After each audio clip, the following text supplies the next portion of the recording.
All right, this is part 2 to the Padlet video specifically about Padlet for formative assessments. Hopefully you watched part 1. If you did not, that link is down below so you can go watch it right now. So let's get into part 2.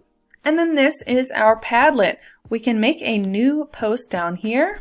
So here is an example and the directions one more time. Then we can upload a file. And then it's going to take us to all of our files on our computer. Say we wanted to upload this image, we definitely can. We can also upload we can give them a link to something where they can explore. We can Google something to put in our post. We can take a photo, and there are several other options.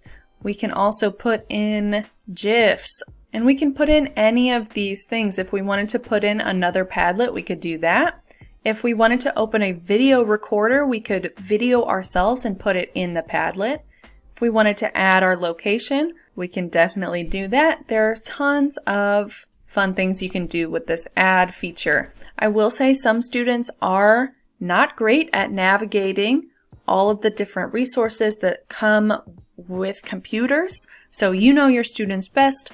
Just be aware that some students might have difficulties uploading, let's say, like a video recording. So here is an example of what it will look like with a bunch of posts, and as you can see, students can like each other's posts and you can like your own. You can add comments, and as you can see, these all come with timestamps.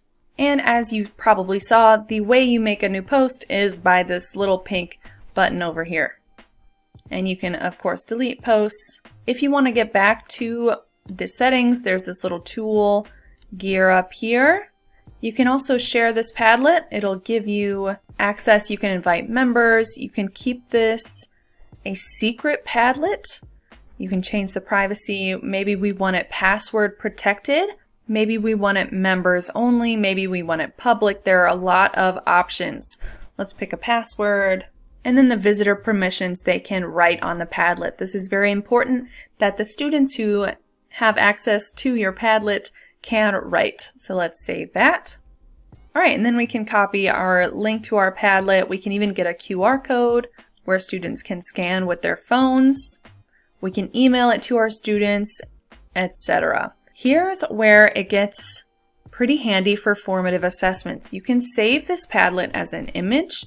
You can save it as a PDF, as a CSV, as an Excel spreadsheet, or you can print it. So if we want to go to Save PDF, we can pick, and it'll give you something like this. I like the Excel spreadsheet option because it'll give you more details about the authors and what time they created everything, all of their posts, and then it'll give you all the posts just in a line. So those are some options if you would like to assess the Padlet all in one place. All right, if we wanted to remake our Padlet, we can definitely remake it. We can add it to our favorites. There's just a lot you can do with Padlet. You can use it for a question parking lot. You can use it to gather student ideas where there is no correct answer. But that's a good way to use formative assessments as well. If there's no correct answer, what are your students thinking about? What are they still having problems understanding about the content you're teaching? These are all things you can do with Padlet. Now, I would show you an example of ones that I've made and ones that my students have contributed to in my classroom. However, I don't think I can ethically do that. So there are tons of examples online on YouTube or in blog posts, so feel free to look those up. There are tons of educators using Padlet in very creative ways, and those ways are formatively assessing students. I will note that the free version of Padlet, you have to limit your Padlets to 3 active Padlets. You can archive them.